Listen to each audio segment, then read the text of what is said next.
first time I'm doing this. It's kind of crazy. I'm doing both live on Facebook and Instagram, and I know I invite you guys to join me for. I'm trying out something new. I'm doing like an open practice session, and lately I've been playing a lot of Recitativo Scherzo by Kreisler. It's a piece I love, and I've played it on and off through the years, but I actually haven't played it in a few days now. I just kind of want to go over some of the things I found helpful. As you know, so Recitativo Scherzo has two big contrasting parts, Recitativo and Scherzo. And if you want, you can take some time to take the music from imslp.org. You can find the music there if you haven't played through it, and if you just want to follow along what I'm talking about. So it's of course it's written by Fritz Kreisler, amazing violinist, conductor, musician of the 20th century, and I believe this is his only solo violin piece that he wrote. So today I wanted us to go through the first part, Recitativo, which is kind of Recitativo. It's really like a monologue, and it's pretty dramatic, and it's a very dramatic beginning, and that's why I love it so much. So what's the challenge here is to keep the hand very relaxed, but also strong, and a lot of it is in double stops, which makes it hard immediately. As soon as we play double stops, our hand has a tendency to kind of freeze up. So the challenges are both, one, to be very relaxed throughout it because there's so many voices we need to bring out, and two, to be very in tune. So that means we have to kind of approach it from two different angles, at least I do. One is often I'll play a lot of the opening just with a really wide vibrato, and other times I would play it completely still without any vibrato for the intonation. So those are two kind of different approaches to get different things out of the beginning. So I'll just go little by little, and feel free to comment. Hi Ellen, thanks so much for watching.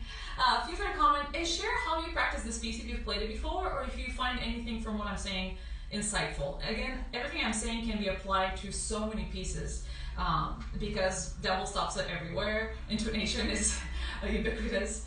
So I'm going to begin with the beginning. As I said, it's very dramatic. I'll just play it as is, and then we're going to break it down a little bit.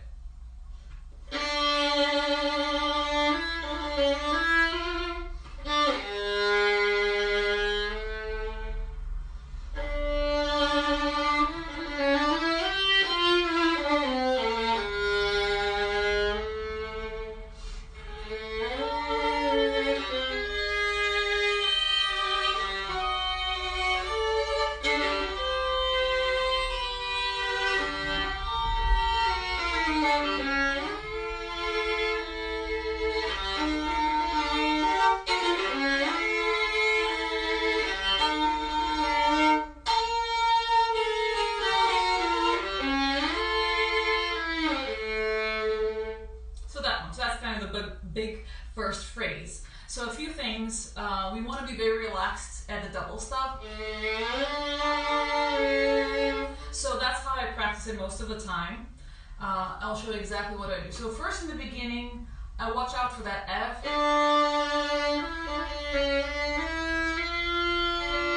And I check it with my open B. Make sure it's slow enough. F is one of those tricky notes that tends to be a little sharp because we play F sharp so much of the time.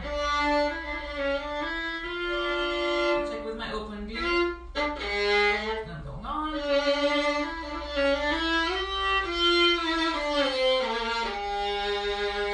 And here comes the double stop. So here what I do a lot of the time I practice is super wide vibrato. I have to make sure it's up on both the platform. So slowly like this, really slow.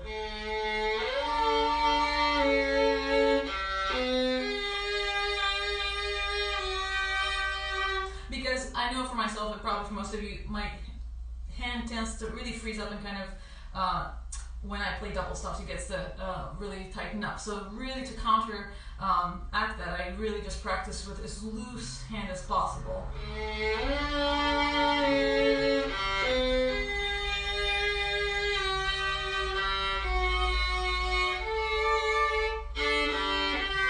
And also I combine that a lot with non-vibrato, so the very opposite, because again this is double stops and we have to make sure it's really in tune. And and I check everything I can with open strings. I think this is the best way to really help your intonation check things with open string.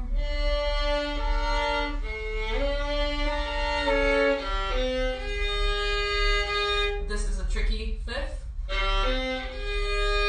Again, I make sure my A flat here is really in tune, and the E.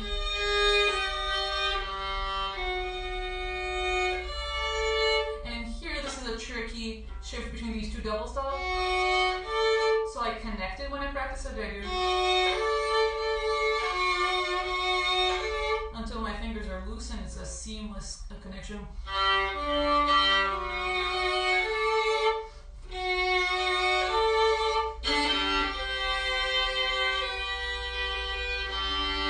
And the whole time I'm thinking, which voice is more interesting? Which voice do I need to bring out? Which adds another layer of difficulty to this piece, where we're not just playing double stops. We have to really think which note we're bringing out at each interval.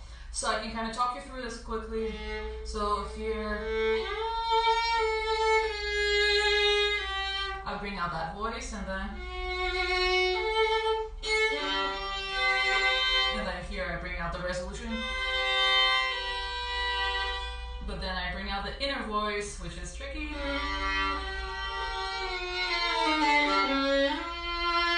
So it's a... So for the opening, these are kind of the guiding principles I use. And then, so that's the first phrase. So the second phrase is the same, except for we go... Now the harmonies change and it gets a little more interesting.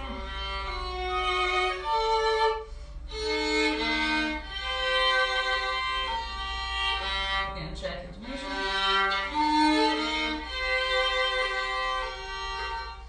And then we have to save bow and also check. So this is all in one bow. We have to save at the beginning to really bring out the phrase to the... Again, the top voice is important here, so we do.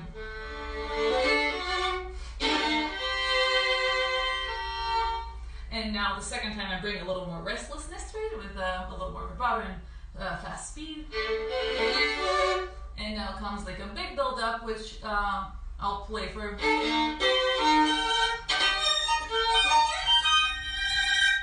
That's what it sounds like. The way I practice this, because it's so fun and it's kind of emotional, we try to like first cool it off, just really break it down to what the essence of it is, which is just a lot of chords when you put it on the finger. So this is how I practice it.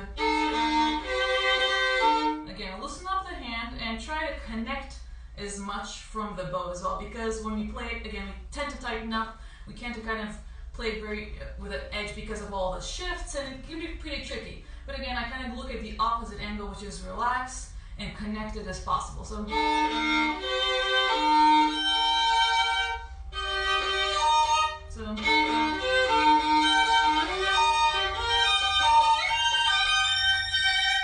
I'll do that again. So we kind of connect it. I put my hands in chord position. And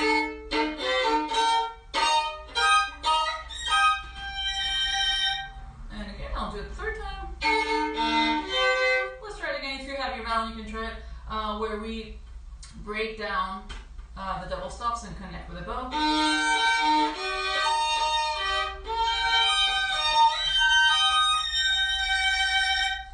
Something about that top note, it's a 10th, it's tricky, right? So what we do, I just play that note and really feel all the overtones. There are not that many because it's such a high note, but I try to hear as many of the overtones, just feel the reverberation of the string, of the note.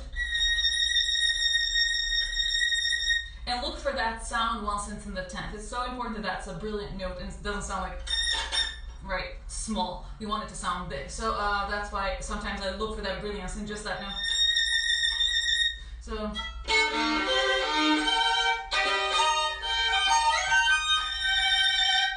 You really look for that brilliance. And then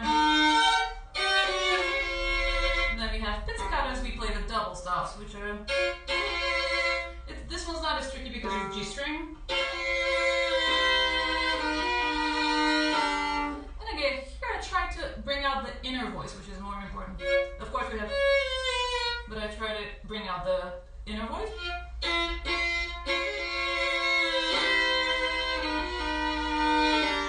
And then I really bring out the F natural and do. That's kind of really sad note, but it brings so much color. So I really try to make it as pretty and as relaxed as possible. And then we do the same below. And again, that middle voice is really important and it's hard to bring out. And we come back to the point why it's so important to be relaxed, because to bring out that inner voice, if we were tight at all, it's going to be very hard to bring out the vibrato and relax and bring out that voice. Otherwise, it's going to sound something like this. If we're tight, we just can't really express that line as much. So that's why it's so important. So.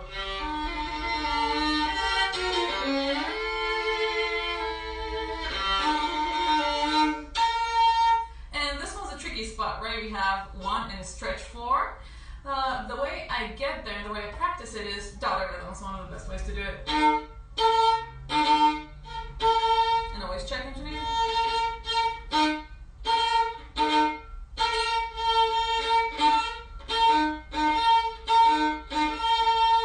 Until the finger feels very comfortable. Sometimes I will just relax like the hand like this. And then I do daughter rhythms going down. You know, we have the half steps here.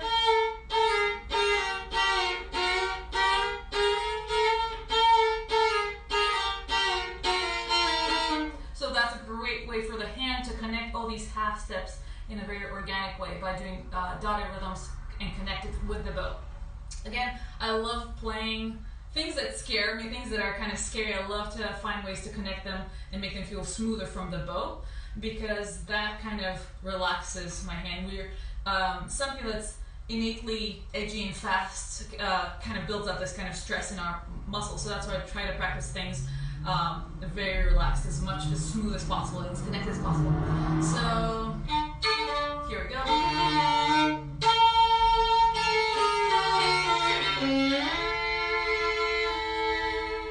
Now we have tremolo, which is unmeasured tremolo. I like to practice it measured just to kind of feel the beat. I think that's my biggest problem when I play a measured tremolo that changes melodically. I want it to sound smooth, but also want to be in tempo. So sometimes I practice it like this. So I'll play the way it sounds in real life.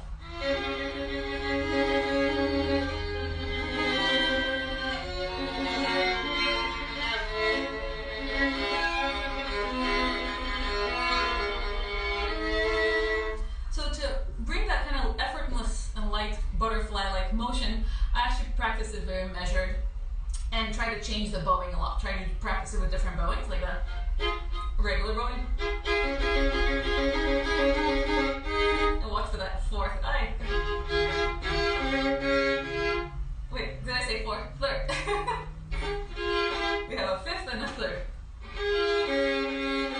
That fifth. It's hard because the space between the G and D is so big, and I need to get adjustment. My fingerboard drops so the space is big.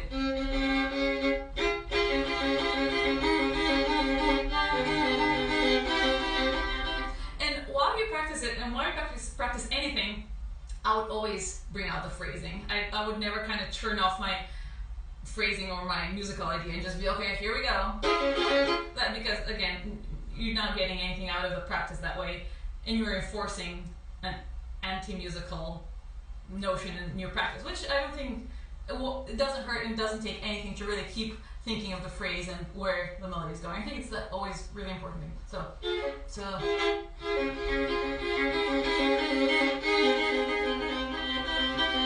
I practice it like that, or also change the bowing by hooked bowing, which I love to practice. It's so helpful. Doing separate slur. All my students know I love this bowing.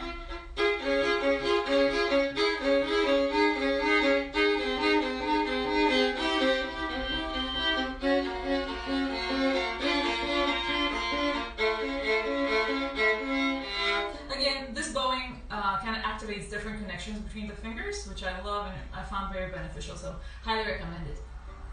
Okay, so I'm going to keep going.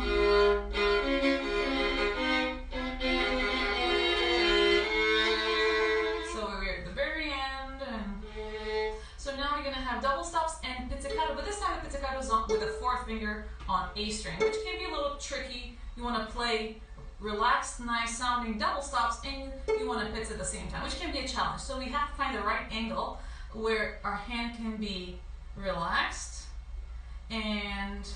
but also sounds good, but also you have room to pluck. So here's how I do. Again, I practice this super kind of wide breath. And something I do, because the pizzicato comes in later, actually for practice, I add it at the beginning.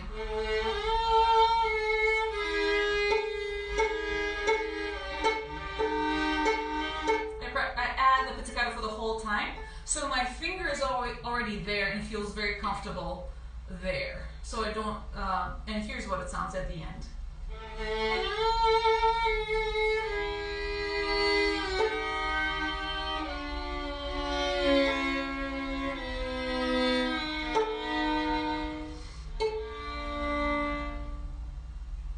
And the very final idea of the piece is kind of very ethereal, and that for a long time I had a hard time thinking of it musically, where it's going, what it's doing.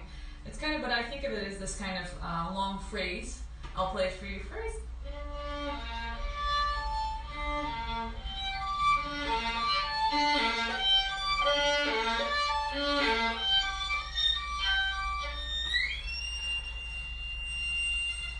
So it's kind of a phrase that has three parts to it and builds up gradually. So the first one I do the most hesitant, the second time is a little more with more urgency, and the third time is the arrival point, and then I move away from it. I'll just play it again.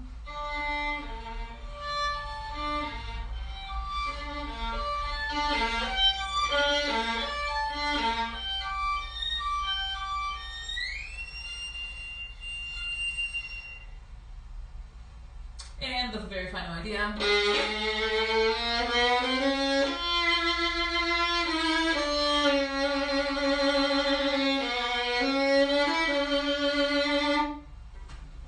So that was it. That was Recitativo from Recitativo Scherzo by Kreisler. One of my favorite pieces to play. I will do a scherzo part maybe tomorrow, but sometime this week. Thanks for watching. Thanks for joining for the fun experiment of open practice session. I hope you join me tomorrow. I hope to do it tomorrow. Again, I'll always post before I do this. Have a wonderful Sunday, everyone. Thanks so much for watching. Bye.